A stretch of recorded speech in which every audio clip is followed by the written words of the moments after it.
All right. We're fucking recording, dude. Oh, nice. How do I sound? I don't know. Oh. All right. This is Beers and Gears, the squeaky edition. Let's start again. It's all right. Take three. Give us a mic check, Jeff. Mic check. Mic check. Looks good. Ooh. Audio signal's good. Cameras are rolling. We are rocking and rolling. That's right. All right. Beers and Gears, episode 8? 8. Since I do them once a week, now I know how many weeks I've been doing Beers and Gears. Wow. It's been 8 weeks. So Jeff is back for Beers and Gears, number 8. I told you I'd have you back. Free beer. Today's good beer, too. So this one is going to be a little different because obviously we're using mics. Microphones. Miggity mic check. So we'll see how this goes. This is going to be something different because I usually use the wireless mics, but I feel kind of weird. I'm not really sure what to do with my body. Yeah, it's different. Isn't it weird? I don't feel as free. What do I do with my hands? I know. I don't know what to do with my hands. I just want to hold the mic. I feel like I need to hold the mic. I can hold your mic. Let's hold a beer. All right. So I agree with that. This episode, we are going to talk about, actually, this is pretty cool because my initial impression was just to do like a storytelling, but Jeff had a really good idea that we could tie the story into a gear talk. So considering this is beers and gears, that made sense. So It was a really good idea. I thought that was pretty fucking awesome. So. I think the gear is crucial for beers and gear. Yeah, I mean, it is in the title, isn't it? We could call this episode Bears and Beers and Gears. Bears and Beers and Gears? Yeah, all the the B words. We're going to do bears, beers, and gears today. Yeah. So I think what we're going to talk about is one of our adventures that we had that involved bears. And so we're going to go into food storage, bear cans, bear bags, right? Is that what we're going to do? Okay. Food storage. That's what we're prepared to do today. So let's get into it. You ready? I'm ready. All right. Well, as usual, before we look at any gear, we're going to have a beer. And today's beer, this is something that I literally just grabbed out of nowhere. Jack's Abbey Bourbon Barrel-Aged MapleDoodle Framinghammer 2022. This is an Imperial Baltic Porter aged in bourbon barrels with maple, soaked cinnamon, and vanilla. Oh, wow. All right, I got this pulled up on Beer Advocate here. Let's take a look at it. Does it say what a MapleDoodle is? I think it's a cross between a tree and a dog. That's kind of what I was picturing. Like a golden doodle, but not a golden retriever. I think it's half dog, half tree, but I'm not really sure. It doesn't shed? Yeah, either way, it's a tree that doesn't shed. So this sucker comes, how does it say on here? Oh, this is 12% alcohol. Oh, shit. Nice. Okay. Beer Advocate says 10%, but this might be a different year. 92% on Beer Advocate. Baltic Porter. This is a first for me. I've never had a Baltic Porter before. Let's see what people are saying about it. It's got good ratings. I mean, most people are giving it solid ratings here. All right. Well, I don't want to read too much about what other people said because I like to try to figure out for myself. I want to drink the beer. Yeah, let's drink the beer. That's the best way to tell if it's going to be good, right? All right. You should drink the beer. Oh, wait, I'm going to do that too. Do it. Let's see who sounds better. Oh, mine's going to be a little squeaky. Hopefully these mics have good noise canceling. Oh, yours is way better. I totally messed that up. It's really weird to do with the microphone.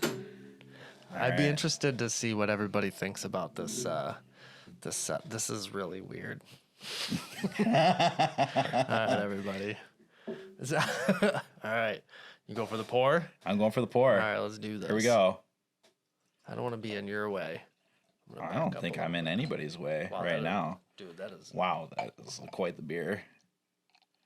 Look at that. I don't know if I poured it correctly. Look at all my head.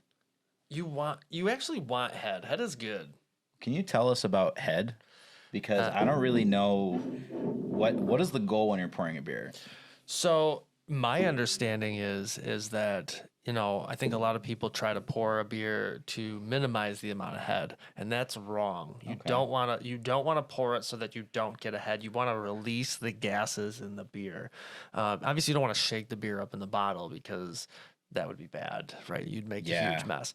But you want to release the gases in the beer for a couple of reasons. One, primarily, is because when you do that, you're not ingesting all those gases, right? So if you think about just drinking a beer that has all that compressed gas still in that's in your belly, you're going to be burping a lot. And then if you try to eat, it's displacing all that gas, that right? makes sense. So you're full of all this gas from the beer. Yeah.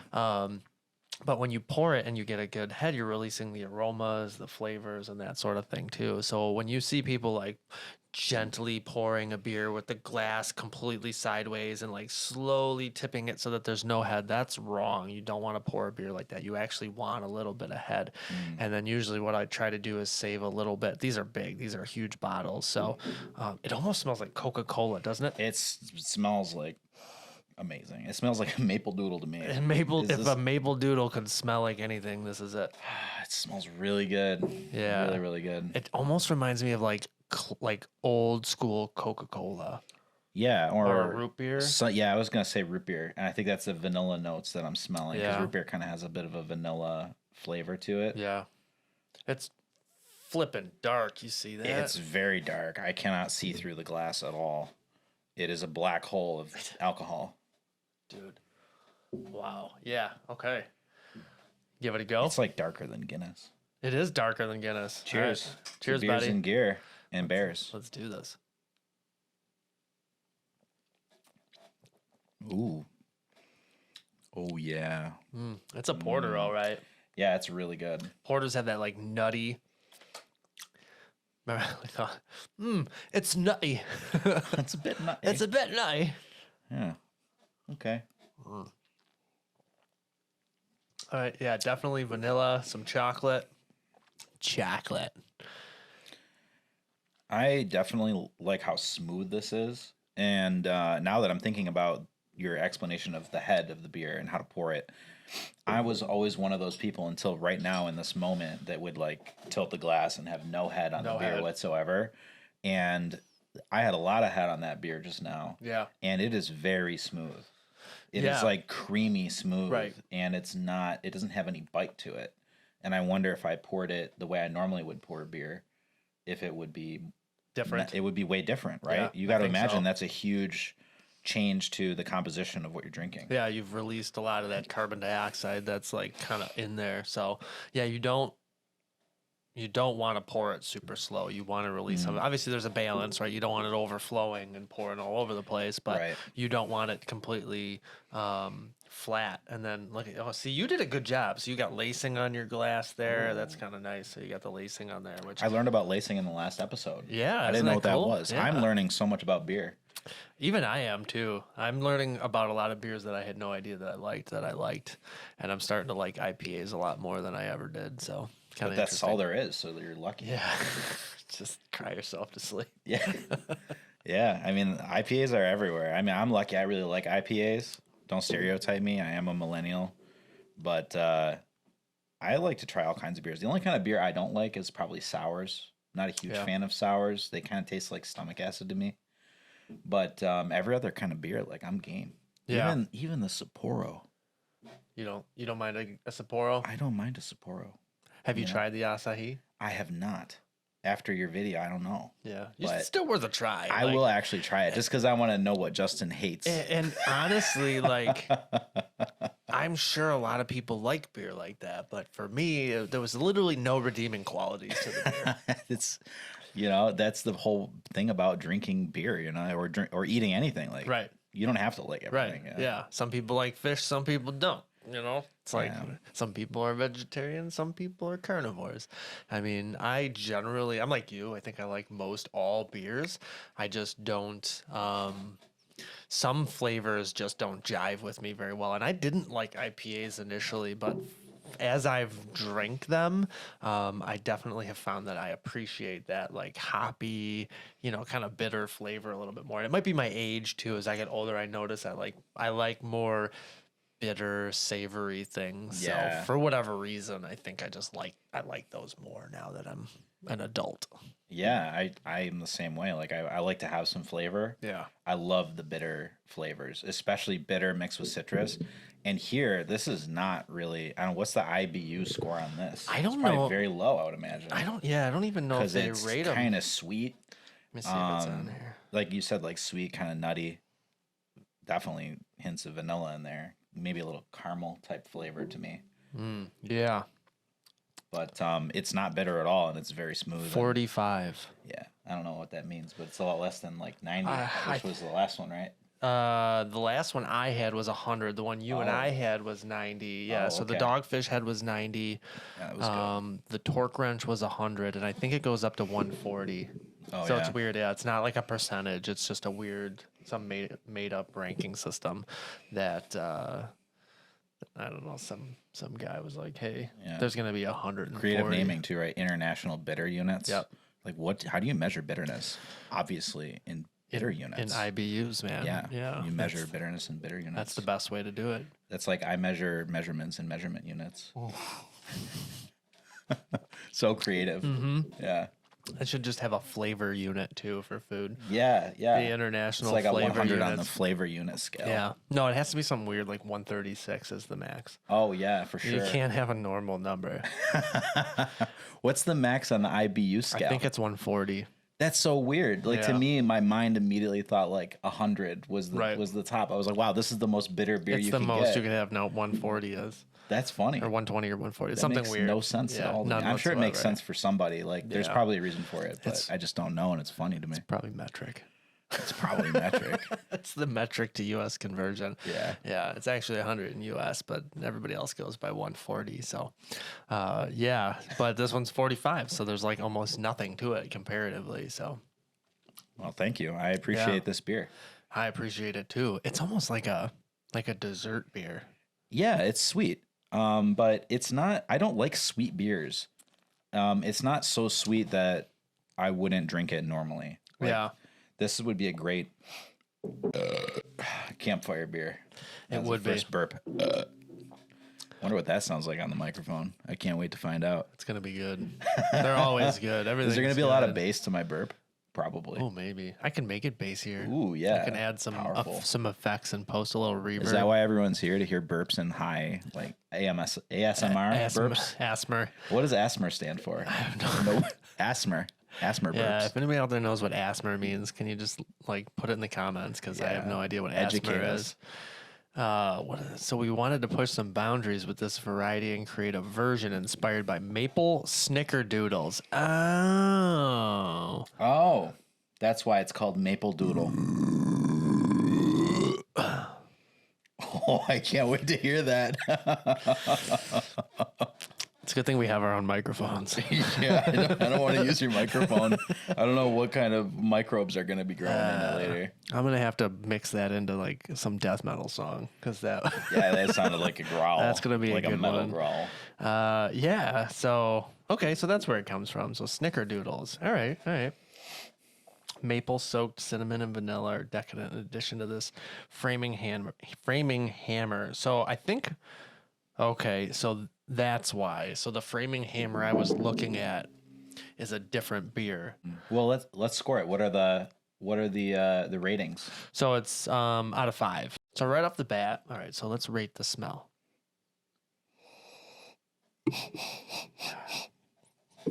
So I don't know. I mean, it's like sweet. You can definitely smell the vanilla. I almost smell like some cinnamon. Just snort.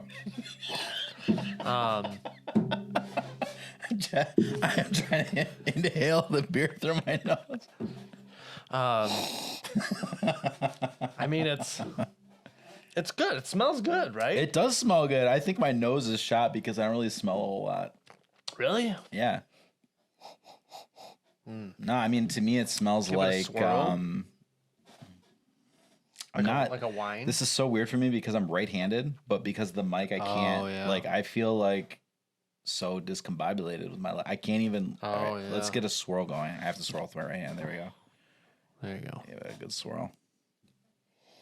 Oh, now I can really smell it. You got to get that up on the glass. You got to get it out there. It smells really good. Is that a? I'd give it like a 4 out of 5 smell.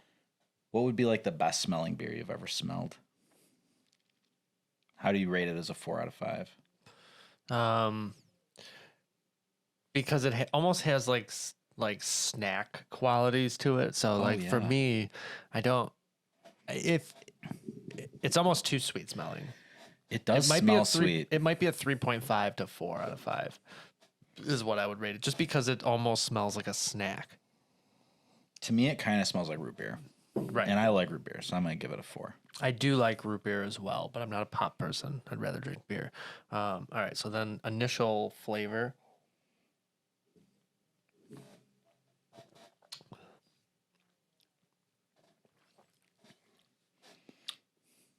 It's like creamy, almost like cream soda. It's very creamy. It has a sweetness, but it's not too sweet. Right. It's very balanced. Yeah. I mean, I would give personally like, I can't rate it like a 5 because that would be like the best beer I've ever had, which this isn't. But for what it is, I'm going to give that a solid 4. Yeah. Maybe a 4.1 or 2. I give it a 4.2. I think I agree. I think 4.2. I think 3. I'm giving it like a 3.8 to 4. It's for being 12% alcohol, like you almost don't know it. I don't taste the alcohol at all. Actually, you have no idea, and there's no aftertaste. No, right? It finishes like pretty clean. It's very smooth. Here we go. Oh, yeah. This episode's gonna be a disaster. You know that's the best part about this, man. It can be a complete shit show and nobody cares. Well, that's the fun of it, though. I mean, that's all. I mean, to me, that's like when I watch the videos that you create, I'm like, that's very entertaining because you're just having a good time. That's the best part, is just having a good time. I mean, I'm very excited to hear what that sounds like later. Yeah, I think, I mean, if I were to rate every part of it, it's probably like, to me, like high 3s, low 4s, you know? Yeah. Yeah, I think that's probably For what this it would style of beer, which is not my favorite style of beer, I'm going to kind of separate that for a minute. Yeah. For this style of beer, I think I'm going to give it a 4.1. This is probably one of the best porters I've ever had.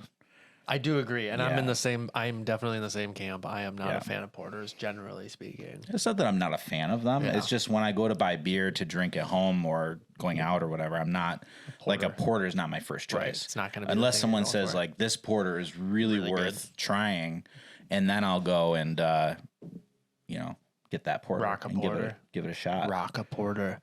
Yeah. Yeah. I'm trying to think if there's any porters out there that really stand out to me. I don't think there really are. So I guess this one was really kind of on the top of the list for me. This is the best porter I've had, I think. I can't think of a better one I've had before. A lot of porters I get come in variety packs, which I love variety packs from breweries that I like. Give you a little, Yeah, and then the porters are great, but usually it's too in your face like of a flavor sometimes. Right. This is super balanced. I would drink this again. 100%. I think. Highly recommend. I don't know that I would go back to this one. I mean, I would if it was there. Yeah. I don't know if I would buy it again. I think, and maybe this, like, my wife would love this beer. Really? Nicole would really love this beer. Because, I mean, it definitely does have that, like, vintage Coke kind of a flavor, it does, profile to it. Yeah. But less fizz. You know what I mean? If vintage Coke had, been out for a while and, a lot of the CO2 evaporated, it's a very similar kind of, like, but without the corn syrup to me, though. Like, I don't taste any of that. Right. Otherwise, I would hate it. I don't like that at all. I don't like sweet beer.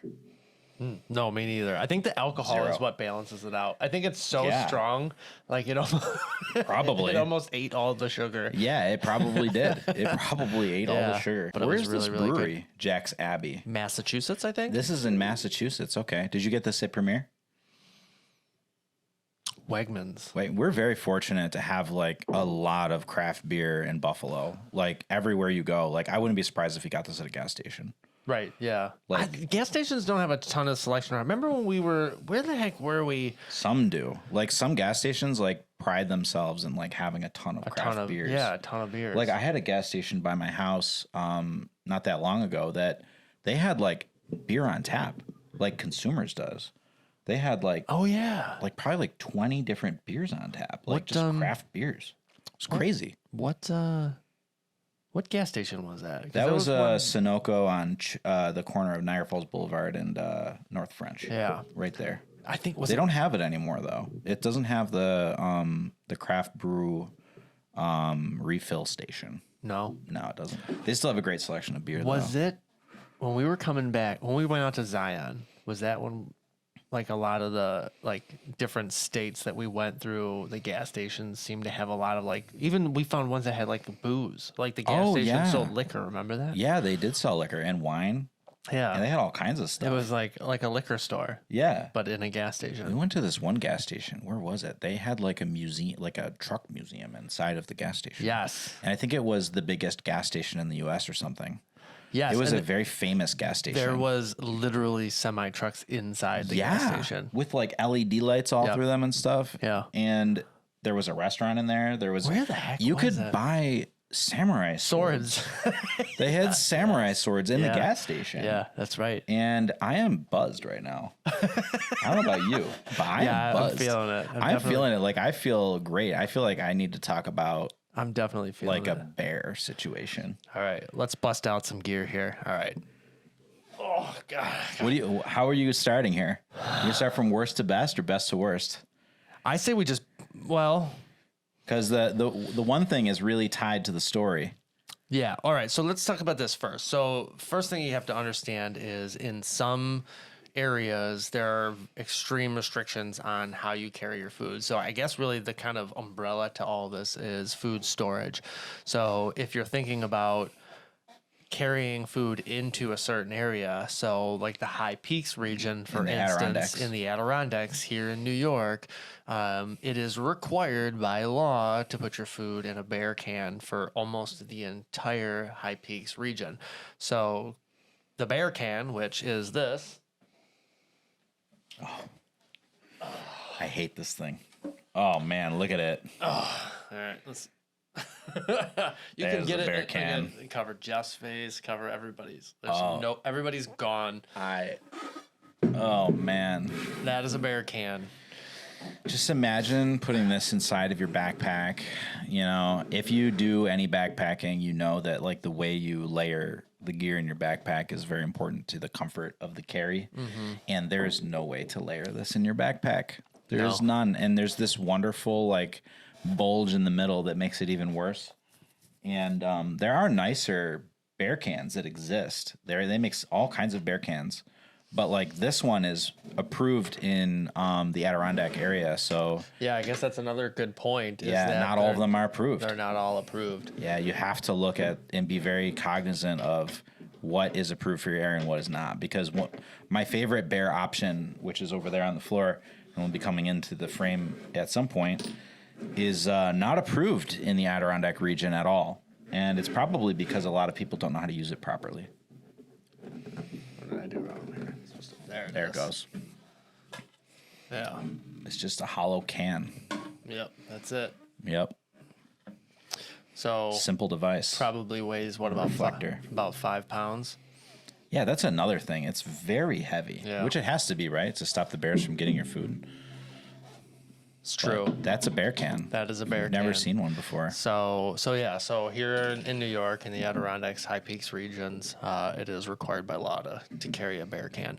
I guess it's a good point to say too that if you're hiking with someone, you can divvy up the weight. You only have to store your food in the bear can. Yeah. You don't have to carry it in there. Obviously, if No. you're by yourself, it would make sense to put the food in the bear can. But if you have a buddy, one person can carry the can and the other person can carry the food. So alternatively, Jeff's bag. Oh, there's my bag. All right, let's get this thing out of the way here for a minute. Yeah, mine is empty. I'm gonna put it back here. Let me see.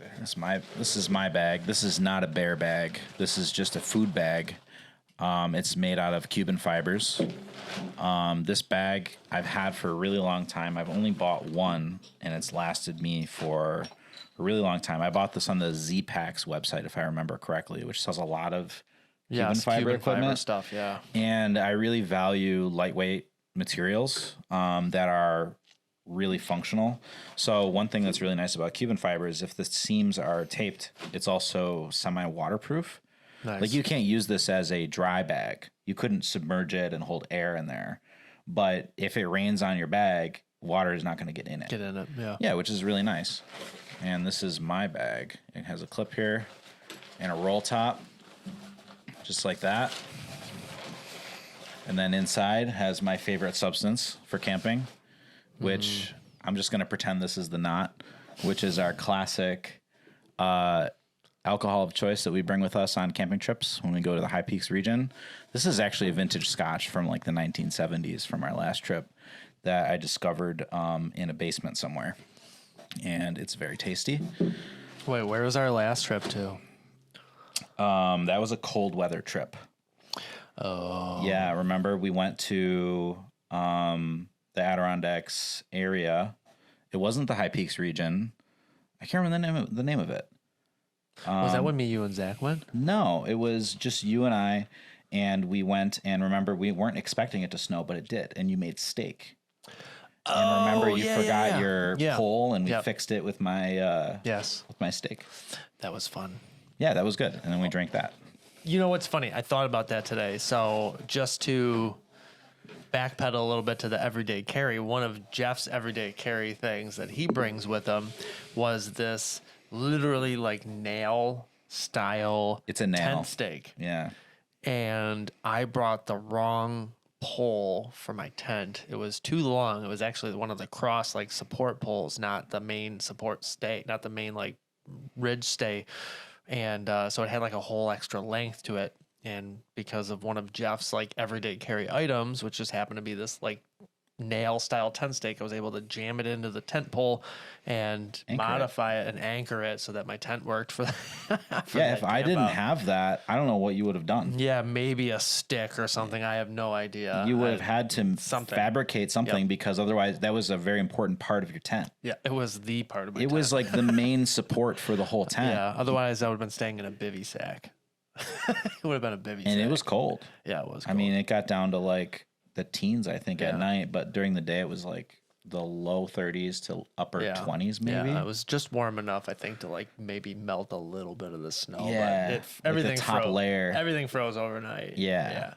And we got there and there was no ice and snow yet. And it was like we experienced kind of almost the changing of the season on the trip, which was really awesome to witness. Yeah. To come there and the lake that we were at was totally liquid. And you can see the water just evaporating. Like you could see the steam and the fog like on the surface of the lake. And then you wake up the next day and there's a sheet of ice. Ice over the top of it. Yeah, and it was beautiful. That was the night too that I'm pretty sure I saw a spirit. I saw Justin something. did see a spirit. Dude, I saw something, man. Yeah, there was something. And I have it on video. So that was interesting too. Yeah, and it was. I mean, yeah, hey, look at my it's making my arm hair standing up. Yeah. I mean, just thinking about it. It was creepy. Dude, that was super weird. It was so creepy. I literally ran back to the frickin' to the campsite. You did. I probably squealed like a girl too. Yeah, there's no shame in it. No, none whatsoever, dude. All right, so that's Jeff's food bag. Just So a lightweight Cuban fiber bag, very simple. Roll top. Mine is, what is this? The Ursack? I think this is. That's the Ursack. Yeah, this is the Ursack. So the Ursack is, I think, specifically designed. It's like a Kevlar material. Yeah. So it's pretty much like a bear cannot tear through it, I believe. No, yeah, it's totally designed to withstand a bear. Yeah. If you tie it correctly. Correct. Yeah, there is a specific way to oh yeah, look at here. There's even a little comic in there. But yeah, so this bag is specifically designed to prevent bears getting into it. Funny thing is though, it's not legal in the Adirondacks. No, it's not. Even though most other places are okay with this. So this is something that you would again you would hang, and we'll talk a little bit about like hanging bear bags. But we have to deal with this counter assault IGBC certified bear keg, right, in the Adirondacks a lot. Yeah. And how much does that weigh, you think, roughly? Let me see. I mean, it probably weighs as much as just the lid. Yeah, about as much as the lid. That's just less than a pound. I mean, it's less than a pound for sure. Yeah, and you can pack that however you want in your bag. Maybe 10 ounces. Yeah, so that's the Ursack. I think this might be the, I don't remember. There's a couple versions. What does it say in there?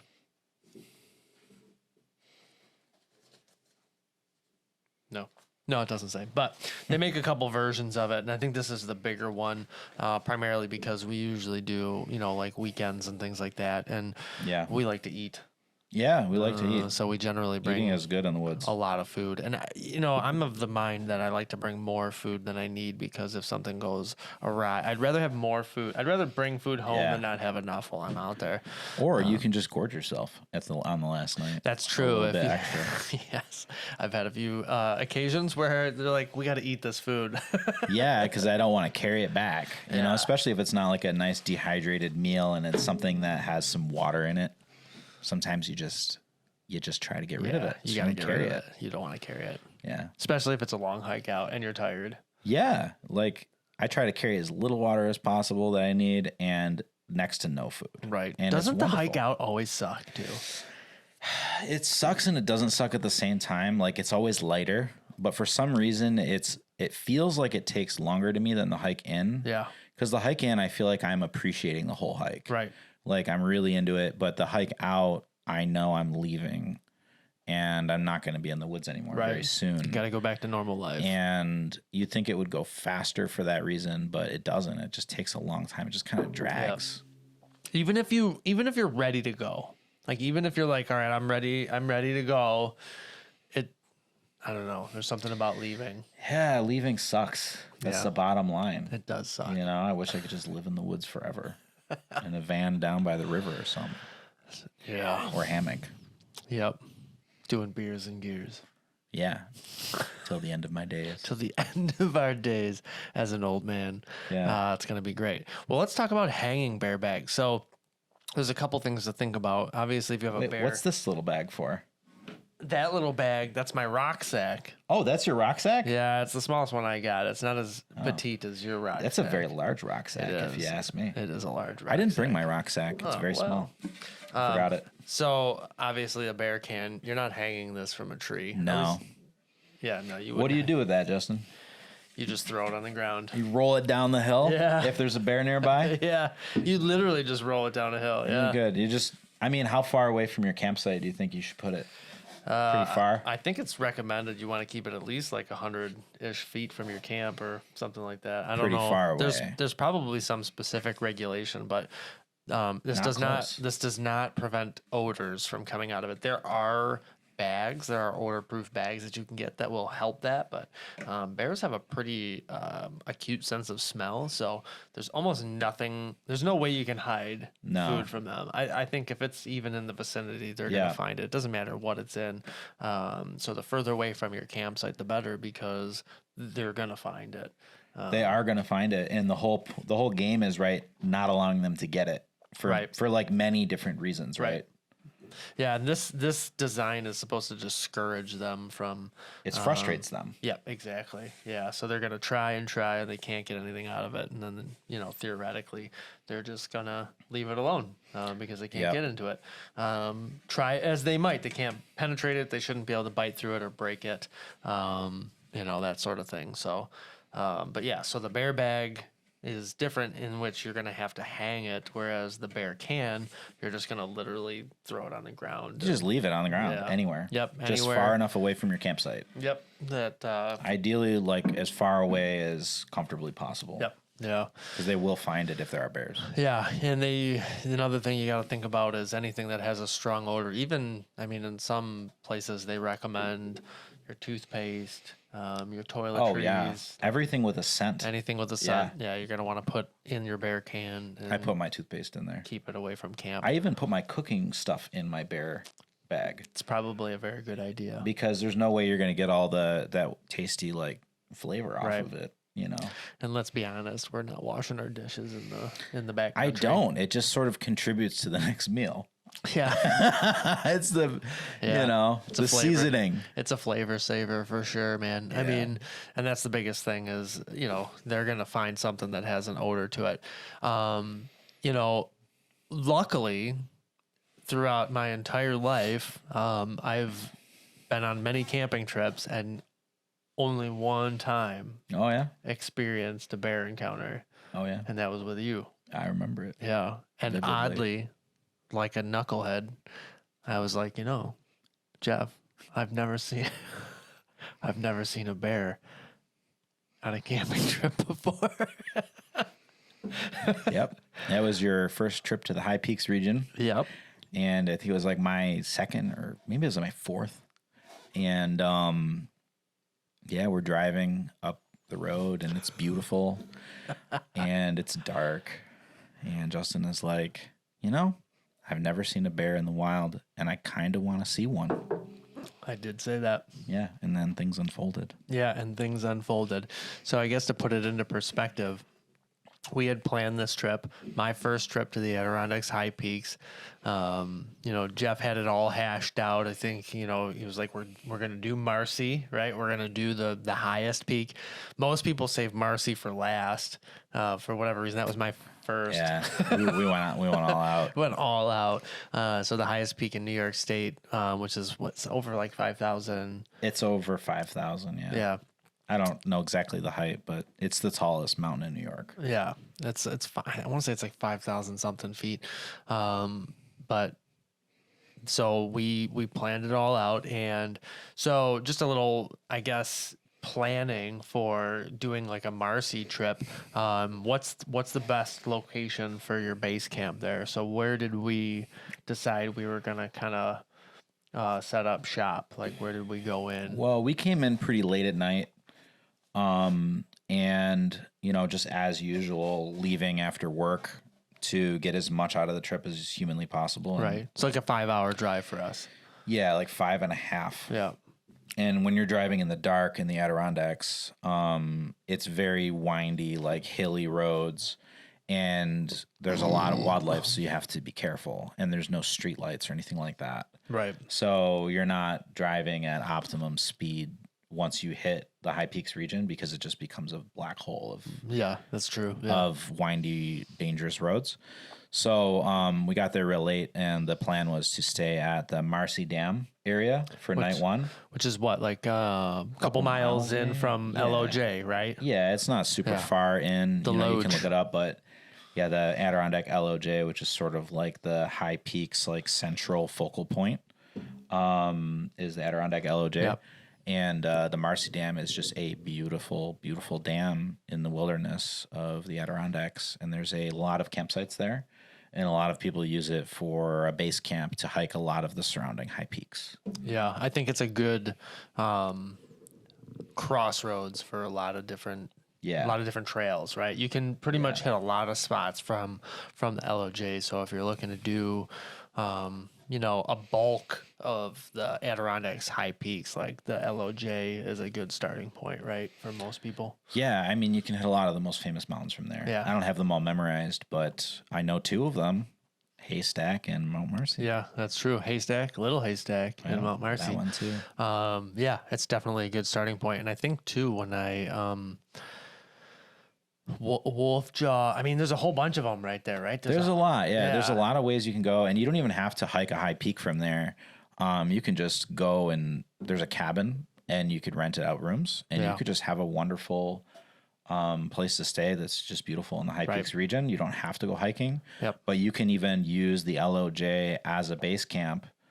Yep. Stay at the cabin and hike Mount Marcy and back in a day without having to carry all your stuff with you. And then Like you we can did. come have, a nice dinner and a comfortable bed with Yeah. no bears. Right. Also, Oh. too, you can buy supplies. The LOJ is like a full, like you can rent bear cans, Yeah. all that stuff in there, right? And you can support the Adirondack Mountain Club, which is super important Yeah. because they take care of all the trails. And I think the Adirondacks is the largest state park in the country. Yep. And a lot of the trail maintenance and things like that come from donations and from memberships to the Adirondack Yep. Mountain Club. Very good. But the LOJ is a fantastic place to go visit, even if you're not looking to do any high peaks. Right. Yeah.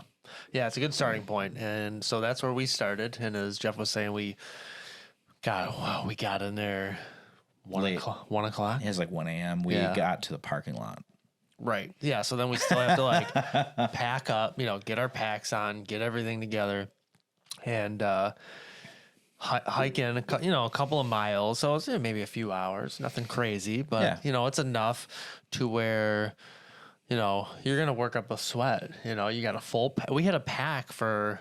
You're carrying that big yellow bear can too. Yeah. Yeah. So I guess let's go back as one of us carried the bear can, the other one carried the food. So Jeff had the bear can in his bag. I had, I think I actually right? I think I stuffed the food in here. You did put the food in that, and you also had a scent-proof bag. That's correct. Well, it's not scent-proof, but scent-resistant bag that you put the food inside. I think actually this per sack, you can get them right from them. But so all the food was in there. So Jeff carried the can, which is 5 pounds, and the food was, at least 5, around in the same weight. So it was a nice distribution of the weight between the two of us. You hike in a couple of miles, you work up a bit of a sweat, and I guess the next challenge was finding our campsite. So figuring out where we're gonna go because it was busy, right? There was a lot of people there. So that's another thing about the the Marcy Dam camping area is a lot of people go there. It's very crowded and busy, and it's known for bears. Because where there's people, there's bears. Right. We've trained them. Yeah, we have trained them to look for food, which is why these cans are a requirement. And the bear problem is quite severe from my understanding in that region especially. So they will actually pull you over on the trail and force you to show them your approved bear canister. And if you cannot, they will fine the crap out of you and walk you to the entrance of the trail and kick you out of the park. They did that to us even after we left the Marcy Dam area because there was an incident that occurred and we had to show it. And it's interesting because the way that we decided to carry this, because it is such an awkwardly shaped device, it takes up like the whole inside of your backpack. Yeah, it's huge. Right. If you were to pack it inside of a backpack, you'd probably want to put all of your gear inside of the can and then put the can in the backpack, and you're still going to hate it. So to solve that problem, the company Counter Assault that makes this yellow bear can, they sell a harness that you can strap to the outside of your pack if you want to. And we had the harness, and that was the thinking. And this is like a critical detail, was we're going to take the food out of the can, carry it in the sack, and Jeff is going to carry an empty can kind of hanging from the back of my pack, like at the bottom. So it doesn't take up like a massive amount of real estate in your bag. And it's just like a weight that's on my back, and it's not screwing up how I'm packing and carrying the weight of my bag. Yeah. Which was really critical, but also kind of a downside in some situations. And as I'm thinking about it, there is actually one advantage to this bear can over all of these other devices. It is, if a bear gets this, they're probably going to destroy your food. They might not be able to get it, but they're going to completely obliterate whatever's inside of this. Right. It's going to be absolutely and fully destroyed. If there's anything wet, it might leak. It might start leaking out. Right. They can kind of tear at this. They will never hurt anything inside of the bear can. It's true. Which is probably why this is the one that's preferred in the Adirondacks region. It's impossible for them to get anything out of this. And it's also impossible for them to destroy your food source. No positive reinforcement. Yeah, which is also a safety concern. If they are able to get your food and you're out in the wilderness far away from a food source, like you have no food now. Right. Yeah. So it's like a double negative. You're around bears and you have nothing to eat. Yeah. So this does have its advantages. And plenty of people screw themselves in the woods and in the mountains.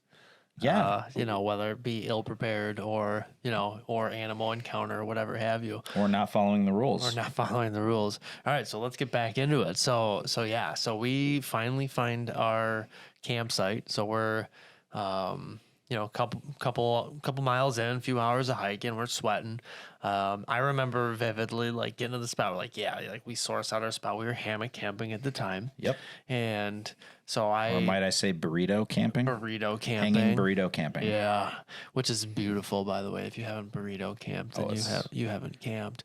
Yeah. But I remember taking my shirt off because I was kind of sweaty. I dropped my pack, took my shirt off, and started kind of like just unloading the food. I think the thought process was we would do, multiple things at once. Like I unloaded the food. We're kind of like half unpacking the food and going to put it in the bear can, but like Just half, sitting there. Yeah, just half setting up camp. And I think you were hanging your hammock. Yeah, we both just started hanging our hammocks first. Yeah. Let's get shelter set up, number one. Yeah, shelter set up. So something caught my eye. I just remember or my ear. I think I heard a rustle, and I shined my headlamp into the brush. And I think the first time I just it was okay, I heard something, but nothing happened. So I kind of just filed it in the back of my mind. Yeah. And then the second time something started coming out. And I want to say like I looked, and maybe it was just my depth perception, but like I saw eyes, and the eyes looked, to me, they looked close together at first. So I wasn't like initially concerned. I was like, oh, it's probably just a raccoon. Yeah. And then pretty much as this animal came out, and it was low, like it was really low to the ground. Yep. So I was like, all right, it's a small animal. And, I'm assuming this thing was just sniffing the ground, because then it brought its head up and it looked up, and then I got the full perspective. And then I was like, because initially I'm like, it's me. It's like a raccoon or a pot. Like, this is something small. It's like this close, like this close to the ground. But in all reality, it was a very large bear. Black bear. Yeah, it was a black bear. What did I say? I didn't know yet. I was actually standing nearby, because the hammock trees that we picked were pretty close together. Yeah. Almost like adjacent trees. Right. And Justin just shouted at me. He said, "Jeff, do you want to scare the bear away or pack the can?" Because literally I had grilled chicken.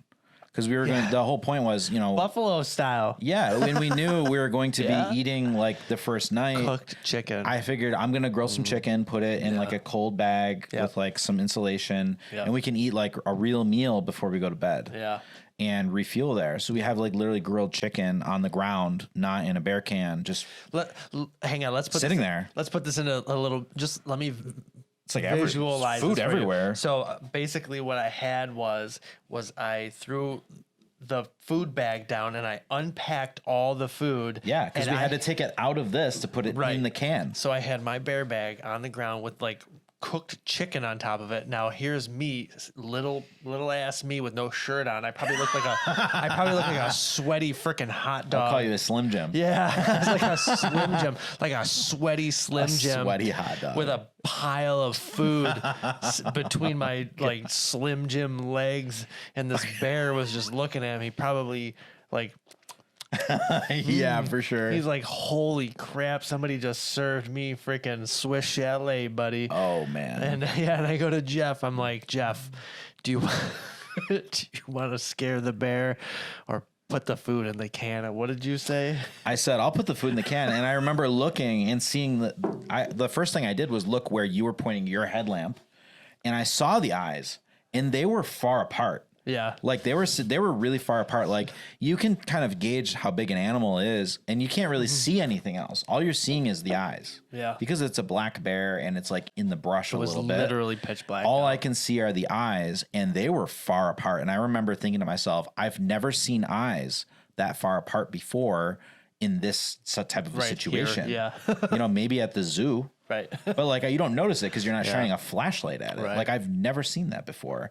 And instantly, like the fight or flight kicks in, and I'm just cramming everything into the bear can as fast as I can. And you're scaring the bear away. And I think you grabbed like your knife that you probably had like on your hip, like you always do. Yeah. And some metal thing. I think it was a pot. It was or a something. pot. Yeah. And you're just banging it super loud and yelling at the bear. Yeah. It's pretty much to the effect of, What were you saying? go on, bear. Something like that. Like, come on, bear. Get. Bear, get out of here. But it was a lot louder and a lot more. I was hooting and hollering at the bear and just making as much noise as I physically could. And I want to say, I think between the two of us, all the noise, the bear still weighed his options. He did. He didn't run away. Yeah, no. I mean, I wasn't looking at the bear anymore. I was only focused on one task, which was get the food in the can as fast as possible and get the food away from our campsite, because that's what he wants. He was so it's like a lure. Yeah, he was like, He was like, I see you have some buffalo grilled chicken there, don't you? He's like, let's see, there's a big sweaty hot dog here. Yeah. And a big bag of food underneath that hot dog. I wonder, is it worth it? Is it worth it to me? Yeah. I guess we made it not worth it. So he did walk away, though. He did. And I remember carrying that bear can, and we're very vigilant, just looking around us, kind of like 365, just like 360 degrees, like looking around. And we just walked pretty far away, stashed the bear can like up against a tree, pretty far away from the campsite. And then the next thought was, where is the bear? Because there was like a lot of people camping here. Yeah, there definitely was There was a ton of people. And actually, when we got there, the first thing I noticed was where everyone had their bear cans. Everyone's bear can was in one area, in kind of like a pack. There was probably like 30 bear cans. That's for even the people who actually brought a freaking bear can too. Because the problem was someone who didn't. Guarantee you that there was at least a handful of people that did not. Yeah, and there was one group in particular that are the reason, and we found them next. Yeah. Because the bear, we found the bear. We're like walking around to make sure that nothing bad is about to happen. People are safe. Because there's people like sleeping. Right. And there's a bear walking around, like a big bear. So we're walking around and we see a lean-to, and that's where the bear is. Yep. And you can very clearly see that they have a literal garbage bag hanging from like a nail on the side of the lean-to.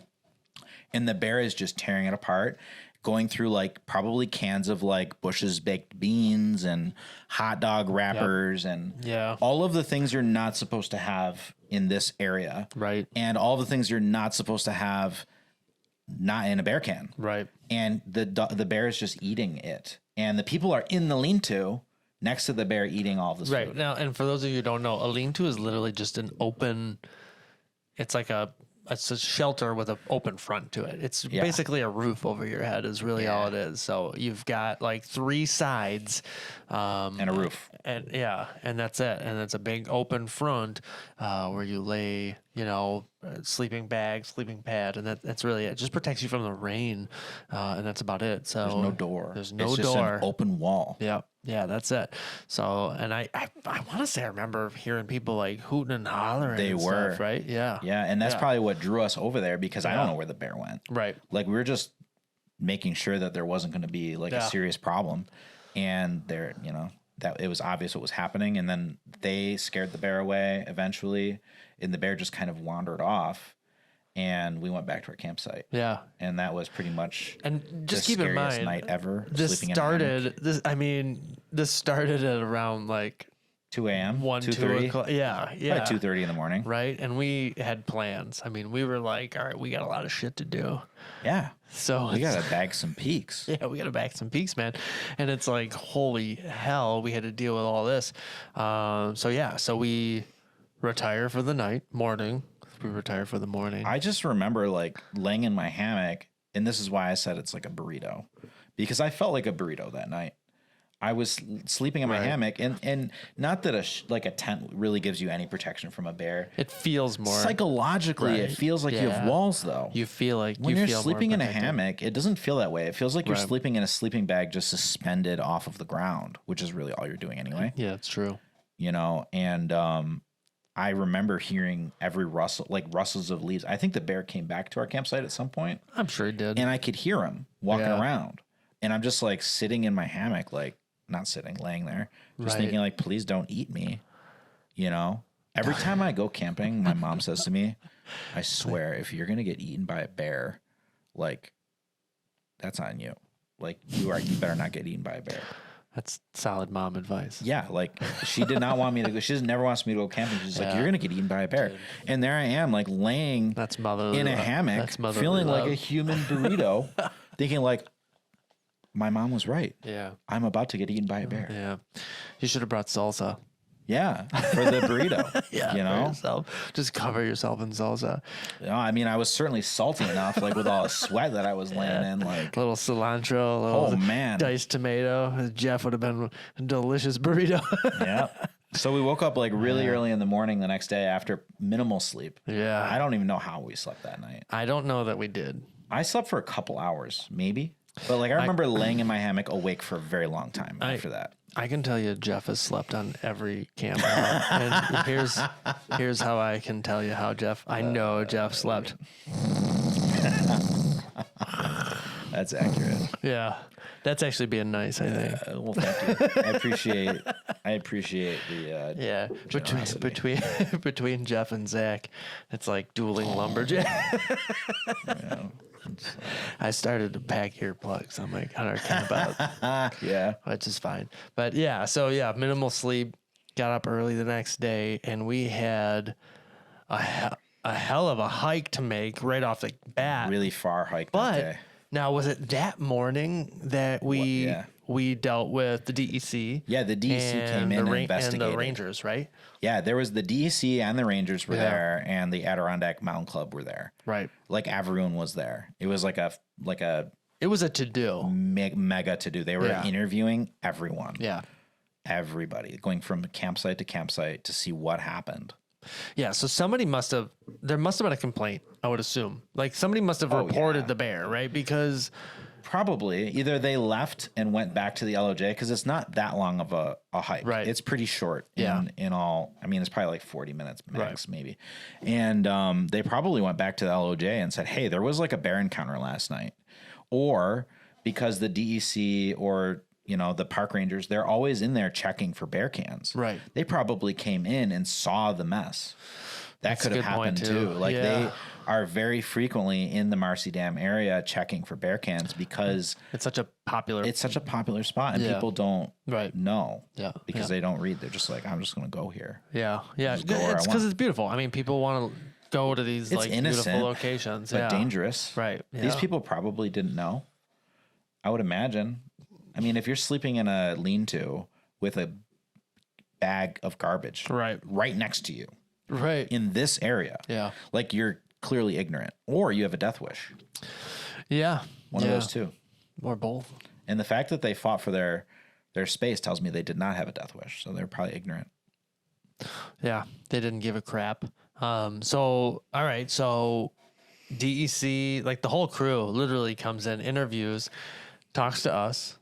Yeah. Right. Like we had a full on conversation. I think we even had, we had to show our bear can. Now our bear can. So when we finally, we I retrieved remember the bear can was nowhere near where we put it. No, it was farther away. It was relocated by the bear. The bear was playing with it. Yeah. So he was definitely trying to get into the bear can.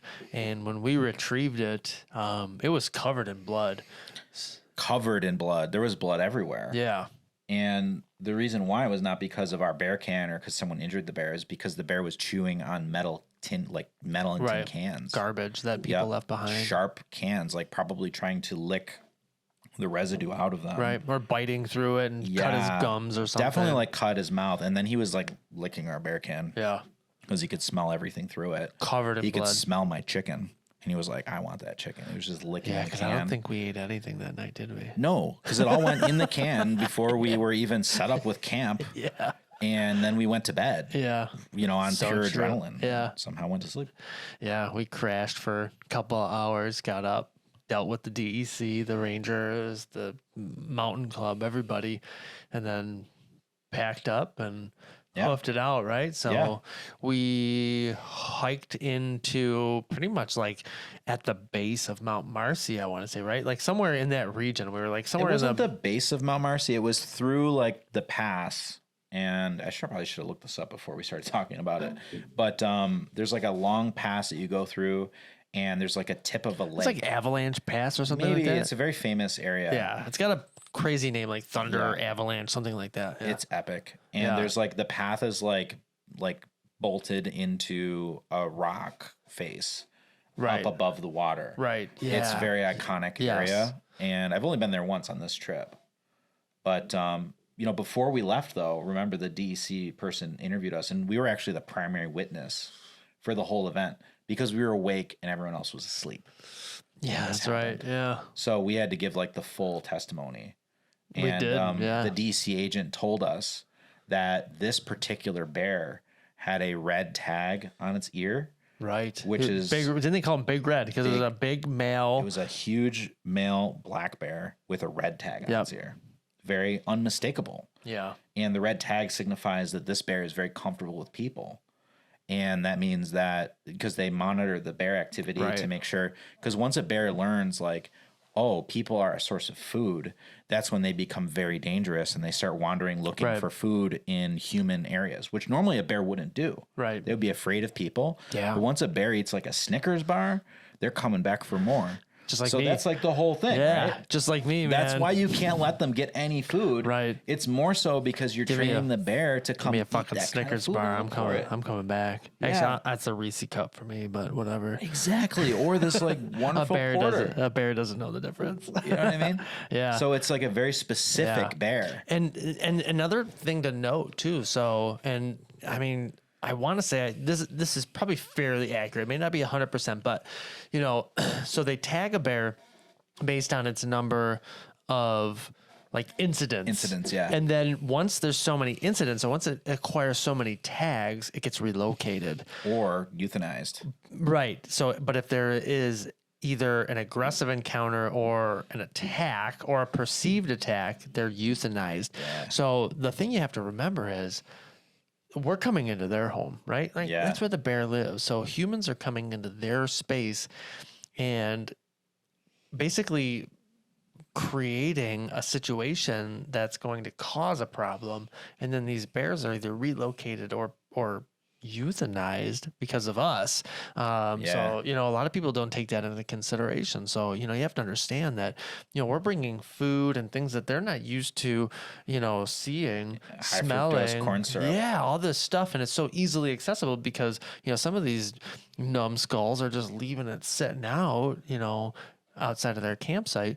And it's so easily accessible. So it trains the bear to say, oh, to look for more. Right, to look for more. So it's like a reward system. They realize that they can, find a bag and get into it and eat some food. And, when people start coming around, they're like, oh, it's food, right? So we're training them to do this. And then when something bad happens, these poor animals have to get relocated and or euthanized because of us, right? Because of our negligence. So, that's something to take into consideration. This is their house. This is their home that we're going into and kind of disrupting everything. Yeah. They're just, imagine you live your whole life as a bear and you're eating, berries and anything you can find, you're scavenging. Right. Yeah, you're a scavenger. And then all of a sudden you do taste something like a Snickers bar. Right. That's going to like wreck the bear for the rest of its life. Right. Because now it's going to know where before it didn't know. Like it was ignorant that something like that existed. Yep. And you think about people have a hard time eating those things. Imagine like a bear is like, oh my gosh, I didn't know that existed. And those like people things have more in those bag things, these or sweaty in those hot garbage dogs bag things, or in those garbage cans or whatever. Yeah. And they're going to be very like not only incentivized, but they're going to be driven to go find more because it's so. And it's a flavor that doesn't exist in nature. It's so good it tricks your brain into eating more. And I have the capacity to make correlations to say like, sweaty hot dog person equals tasty treats. Tasty food, yeah. They're so smart. I mean, they have brains.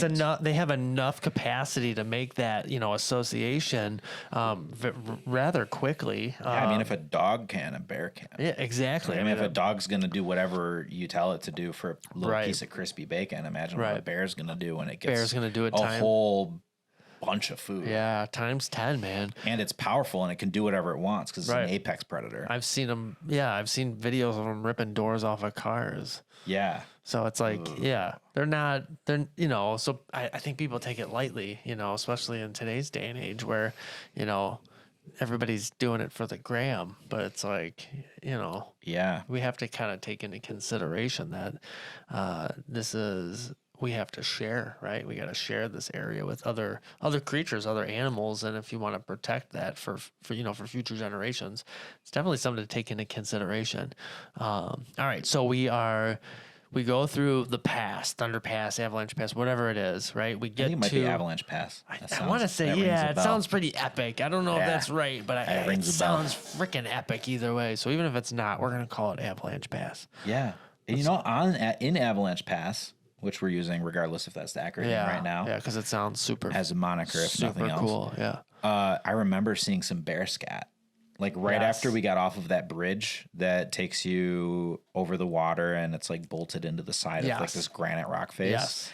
And I remember in the bear scat, there was a little bit of a wrapper in there, which is a Seriously? clue. Yeah, I remember it. It was like, there was like foreshadowing. There was human evidence in the bear scat. Interesting. Wow, I don't remember that. I remember a little bit of a wrapper. Wow, that's crazy. I do remember seeing bear scat. I think it was like a silver wrapper. That's bear shit for you guys out there that don't know. Yeah, poo-poo. Yeah. Bear poop. The doo-doos. Yeah, it's a sign that there are bears around. Yeah, if you see bear shit, listen. If there's poop, there's something there. That's accurate. Battery died. All right, so before my camera died, we went through Avalanche Pass. Jeff saw the scat. Saw some bear scat. And as we set up our preliminary camp, right? Like, so after this was our base camp. Yeah, after LOJ, we set up our base camp, which is basically where we're going to stay and finish up our, hit the peaks that we wanted to hit and take it from there, and then basically go back and then pack it up and head out. So we set up base camp, and then so we left early, right? So I guess just kind of like early, very rapid succession. We got up early and we bagged 4 peaks. I think we did 4 peaks in one day. Yeah, it was at least 3. It was definitely Marcy. I think it was 3. Haystack and Little Haystack, and I want to say there was 4. Something there was one more. Yeah, there was something else. I forgot about Little Haystack stuck in there, which was probably close to 12 to 16. I don't know. It was over 12 hours. Yeah, and it was the first peak we did was just right like off the trail. Like you didn't have to hike out of your way to get it. Yeah. And I'm trying to become a 46er, which means you climb all 46 high peaks in the Adirondack region. Right. I've got 23 so far. Nice. Which is great. Exactly half. Yeah. But you're walking by a mountain, you're just like, wow, it's like right there. I could probably go up and down it in like an hour and a half, 2 hours and take my time and enjoy it. You kind of just do it. You just do it. So we did. And we did. And we did it. We did it. It wasn't a very good peak, though. It's kind of boring. That's all right, though. I mean, if you need it, you need it, right? Like, yeah, it's just it's the hike up and the exercise and the excitement of climbing the mountain was more than enough. Yeah, and it was fun. I will say it was fun all the way up until the end. Where once we nailed about 12 plus hours of hiking, and I literally had nothing left. Oh my gosh, yeah. So this is after we did the first peak that I can't remember. Then we climbed up Mount Marcy, the tallest peak in New York. And then we're at the top of Mount Marcy, and we're looking off at, all of New York, basically, from the highest point in New York. And you're like, oh, like that's a mountain right there, and it's really close. Yeah. And if we, instead of going back down the way we came, which is what we planned, if we go down this way, we can actually go up that mountain. Are you gonna meow in the microphone? Nobody's gonna purr. Here's some kitty ASMR for you. That's some pretty good ASMR, I bet. So anyway, we decided, and it's kind of late in the day, and you just see the mountain, it's right there, and you're like, it's not that big of a deal. We'll just do this loop. Let's just do it. And we can get 2 more peaks. Yeah. And we can climb Haystack and Little Haystack from the top of Marcy. Right. On paper, it sounds great. It did. And on paper, it looked manageable, and you look at the distance, and you're not really considering the elevation as much because your eyes are bigger than your legs in this case, or your stamina. or the amount of food you have in your backpack. Yeah, or all of the above. Or all of the above. And you just kind of, you go do it. And what we didn't realize is that loop involved going way down into a valley and then up and back out of it. So not only were we climbing 2 additional peaks, you know, little climbs though, not huge from the base all the way up. Right. We were going deep down into a valley and losing like a lot of grade and then coming back up just to leave. Didn't know that was going to happen. And it happened. And it did. And then it was very tiring and it was wet and it was kind of miserable. I will say, though, for whatever reason, I'm not sure how Jeff does it, but he's got a very strange pace that just is very consistent. Like a locomotive. Yeah, it just doesn't change. Not fast. It just kind of... No, it's just consistent. Yeah. Never changes. I got tree trunks for legs. Yeah. I played hockey my whole life. So. I mean, it was insane, dude. You just kept trudging. Like, nothing changed. I don't know what it is. I had to stop going. Eventually, I got to the point where I was basically like a noodle, suspended by hiking poles. A noodle poles. is inaccurate. You were more like a marionette. Yeah, like a like a puppet. You were like a puppet, except no one had the strings, and you had 2 walking sticks. Yeah, and the walking sticks were keeping Justin me was up. walking like this, right? He's like. That's pretty much it.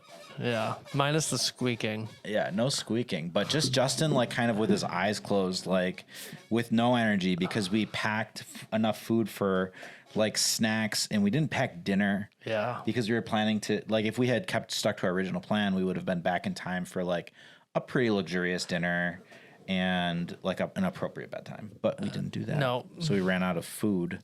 Yeah, we went into, like, the But we had morning. this. We did. Yeah, we had, well, it was the knot. So it was that flask. I want to say exact flask. that It's flask. an Nalgene flask. Yeah. It's very nice. That flask with the knot, and it was pretty much the only source of calories that I think sustained me. It's pretty sweet. Through the rest. Yeah, through the rest of the hike. Basically, every so often when I felt completely exhausted, I pretty much just took a sip of that and got a little boost. And we'd go for a while, and I'm like, all right, I need another sip of the knot. Dude. At one point, we didn't have any water, and we were passing by a stream, and you did not want to stop to get water. You were like, no, I need to keep walking. And I'm like, dude, like, we need to get some water. And we stop and we get some water, and Justin sits down, and I thought, you're like... I wasn't getting up. He's not getting back up. Like, the dude is, like, just totally dead. I'm done. Like, completely dead. Like... Done. Just so dead, and I'm pumping water... squeezing it with my Sawyer squeeze, which I prefer to carry. And it's very lightweight. Not as fast as the Katadyn. Anyway, but very reliable. And I'm going to just throw this out here. I literally don't remember any of this. No, Justin was like not there. I don't think I was physically or mentally. Yeah. So marionette is accurate. Yeah. We were like a marionette. Literally just like a brainless puppet. Yeah. Just like kind of staggering around the path. Yeah. And I had a GPS app on my phone, and I kept checking to make sure we were on the right path and all of this. And you're just kind of like remember that. Lumbering around. And I kept checking the app because I was like, there's a fork at some point, and I wanted to make sure we didn't miss it. Right. Because that would have been catastrophic. That would have been horrible. And we didn't miss it. We got back to the campsite, and you collapsed into your hammock. I did. Listen, every piece of fabric. Yeah, it was about 3 a.m. Every piece of fabric that I was wearing was stuck to every crevice of my body. I was so sweaty. Like every crack. Dude, everything. I was so sweaty.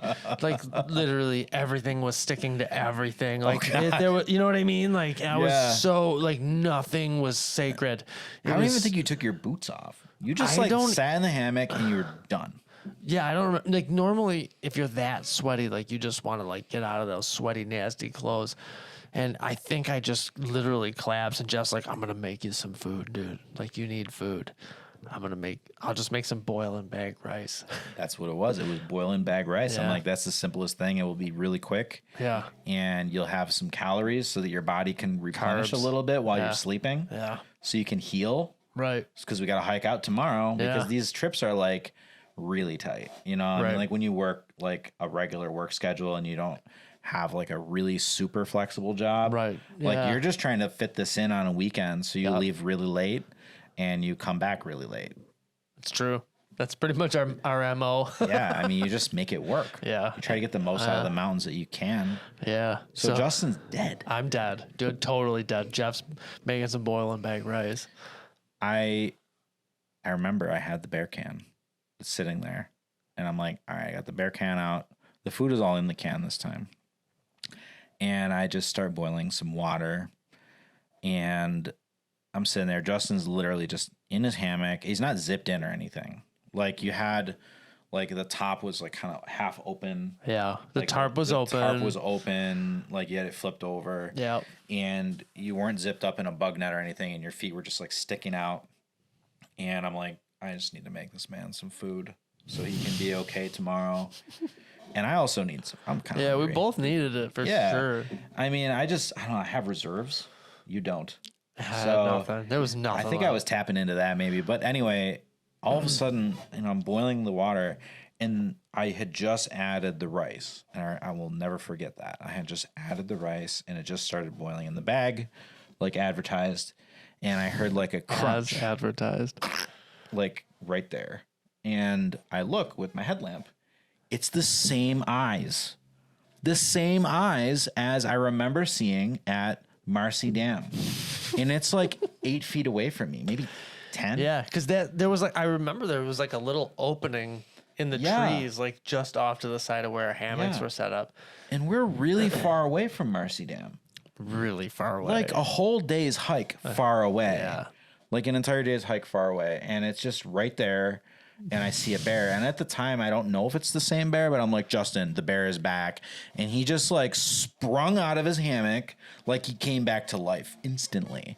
Like the marionette master was just like, whoop, Justin has to do stuff now. Adrenaline's like crazy. And you grabbed your knife and that can or whatever you were banging on before, and you're doing it again. And this time there was no, Jeff, do you want to fill the can or make the noise?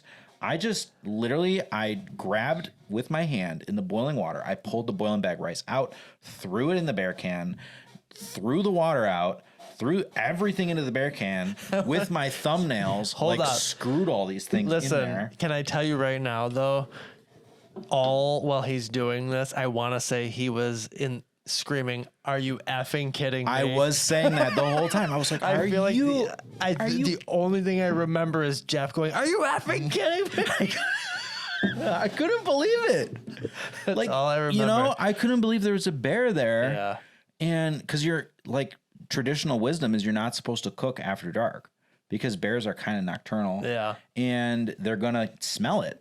But and the reason I was cooking boiling bag rice is I'm thinking this doesn't really emit a lot of scent. Yeah, it shouldn't be too into the air. So the bear was already there, like waiting for us. Oh, the bear was waiting for us. He freaking followed us, man. I'm telling you right now, that bear followed us. Yeah, and like. So I throw everything in the bear can, and we're on top of a hill. Let's be honest, let's put this into perspective too. That was the same red tag. It was the same bear that we saw at LOJ. Bear. He followed us. Well, I don't think he followed us. He was ahead of us because I think that was his scat that we saw, and it was just like really bad luck. But we're at the top of this hill because all of the campsites by the water were taken. Right. And we had to hike pretty high up this hill, which actually was really nice. It was a beautiful campsite. But dude, we had an awesome campsite. It was really nice. Yeah. It had a huge advantage. I could just roll the bear can down the hill. I just whipped it. I effing threw it down the hill as hard as I could. It's a very because I knew it's like indestructible. Yeah. And I could hear it bouncing down the hill, and Justin's yelling at the bear, and that was when we identified it was the red tag bear. I tried taking a picture of it too, just for evidence, but it's really hard with like a old iPhone to take a picture in the dark with like headlamps, you know, and you're trying to not die as you're running around trying to like just like defending our territory, like yelling at this bear, and it's just like circling our camp. Yeah. Interesting. So So it's all that part's all kind of a blur too. I think because it was such a long hike. Your brain wasn't on. You were just instinct. Yeah. Nothing was really happening for me, but I'm assuming at some point. So we got rid of the bear, right? We scared the bear off. Yep, he left. The bear can was somewhere down a hill. Nobody ate rice. We're just like f this. We're just going to bed because obviously food's not happening right now. No. We crashed hard, and then I remember specifically waking up the next morning and I had to pee, and the sun was just up. I mean, it was, the sun was out. It was everything was visible. I got up, got out of my hammock, walked to the back area of the site that we were camping in. Like 12 feet away-ish from the campsite. Literally not very far. And I'm like, this looks like a good tree to take a leak on. Like 5 trees away. And slightly over eye level, the tree was just clawed to shit. And I want to say, I don't know if I yelled to you or I was like, Jeff, you got to see this. Something like that, yeah. But there's probably like some F-bombs in there. Yeah. So it might have been an RUF and kidding me. Like, yeah, it probably was. And presumably that he was marking his territory because, I'm not a very big guy. I'm like maybe 5'8", and the claw marks were slightly over eye level. They were above eye level, yeah. And they were like just clawed into the tree, like through the tree bark, just like into very the clearly pith like of the tree. Far apart. I think it was like that. Yeah. Like the claw marks were like a solid like 6 to 8 inches apart. So that gives you an idea of like how big the bear was, right? And there's evidence of this. Like we have photos of everything, by the way. The bloody bear can, the claw marks on the tree. All of the only thing we don't have a picture of is the actual bear, because the last thing you're thinking of really while you're in a bear encounter is to take a picture of it. Yeah. Except for nowadays, I feel like you'd probably be like, wow, hold on, let me go live. Some people are more concerned about capturing the event, and that's why there's this is gonna go viral. Look at this bear's mauling me. Yeah, there's a lot of people who have have not survived animal encounters or who've fallen off cliffs. But yeah, so it's like, holy crap, man. And then I guess from that point on, what was that? That was our last day. That was the end. And then we hiked out. And then when we got back to the LOJ finally and we went to sign out, there was a little letter there written for us. There was, To Jeff and Justin. So we got to throw this out there because that was probably Jeff and I's first like big camping trip, right? Big trip, yeah. First, yeah. We had a few practice runs, I think, up to that small point. Trips, yeah, and this was the first big one. And then a couple years after that, Jeff got married, and Jeff did what did you do? Like a time capsule. A time capsule. Yeah, what we did was we wanted to have a really non-traditional wedding. Not that I'm not spiritual or anything, but I just don't like the rigmarole of organized religion. And we decided that we were going to have a chest, and in the chest, everyone who's in the wedding party, which we had a huge wedding party, it was 10 people on each side. Basically, the wedding ceremony was just each person in the wedding party like telling a story about me or my wife Nicole, or an experience that we had together that we should all remember, and then putting something that symbolized that experience into the chest. And then we open up the chest every once in a while. The first time we're going to open it is our 10-year anniversary. I cheated because I brought the thing Justin put in there for me. You did. To this. I was like, I don't think it's been 10 years. I'm not going to lie. years. This isn't the first time that I cheated to look at that book. All right. But so I want to say too, so I briefly explained the trip, and then I want to say I said, you're welcome for bringing Jeff back. There was something to that effect said at my wedding. Yeah, I was like, and because I didn't want to make it just about Jeff, But obviously, it was very Jeff centric for me. But I didn't know Nicole too well at that point. But it was I wanted to kind of tie it all in. So I'm pretty sure I was like, and I brought Jeff back alive. So that you guys could get married. So one of the things that I dropped into Jeff's time capsule was this book. So there was some photos in there, and we'll overlay some of the photos in the video here, because I think it would be a little weird to try to open it up for the video here. But what's that there on the cover? This is the geomarker, right? Is that what they call them? I believe it's a geomarker. Yeah, they call it a geomarker. for Mount Marcy. It's like a metal plate that says like the altitude and everything. Yeah, so basically what that does is indicates that that You are only at the top. exists at the top of Mount Marcy. Yeah. And I want to say what the steward had told us was that the first one was stolen. Yeah, Wasn't she that did correct? say that. Yeah, I want to She say did say somebody that. actually. I mean, it's like sunk into the stone. Somebody literally stole it. It's crazy because I can't imagine you'd have to have some kind of insane like pry bar Yeah. to get that out of there, and that's crazy. So that someone it's almost owned- like planned. yeah, for sure, someone like wanted to steal it. But we got back to the LOJ and at the sign out because you have to make sure you sign out so they don't come looking for you. Right. Yeah. They know you made it out alive. They know you made it out alive, and they can just kind of check you off that you're not a problem for them. There was a letter to us from the DEC agent that had interviewed us, and it was actually a thank you letter for being like extremely thorough with how we handled, like how we explained everything that happened, and also following all the correct procedures for everything that we did. Yeah. And for being like good stewards of the entire situation. And it was like a really nice letter written, and it was stuck in there, and it was an envelope, and it said to Jeff and Justin, and the pictures in the book. Do either of us still have that leather? It's probably somewhere in my camping stuff if I had to guess, but I don't think so. Yeah.